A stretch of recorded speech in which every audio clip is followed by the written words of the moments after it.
some of the things that I'm working on with my team is just making sure that we edit for the, not for the engagement, but just like edit as well as we can in using efficiency as like a focal point of it. So what I mean by that is if it takes an editor an hour to fully edit a highly engaging 5-minute video, how can I bring that down to 50 or 45 minutes but still maintain quality? And a lot of the answer to that is now AI. So I actually just went over this with my team this morning. Let me see if I can pull it up real quick because it might actually be kind of cool for you to visualize this. So I literally just went over this on a training call with my team this morning. So let's just say, I think it was this one. So we were testing this out. And so the idea was a lot of the engagement side of video editing is adding in B-roll, right? So it's those clips. You know what B-roll is? It's adding the clips that are relevant clips that make sense to the video to help give visual context instead of you just being a talking head.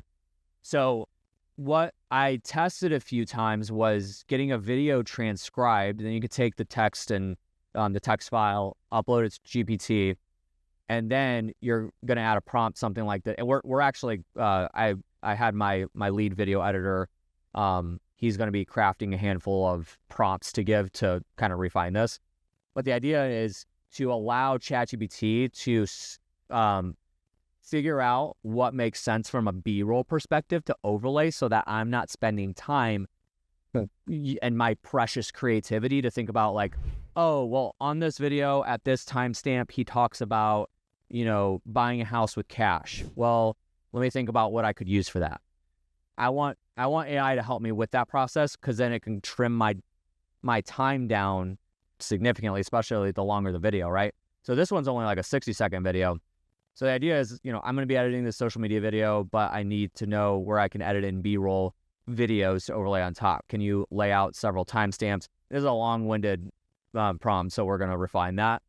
But it spit out like, all right, at 5 seconds to 10 seconds, a B-roll idea is a friendly worker smiling and greeting people, emphasizing just get up and pass out smiles.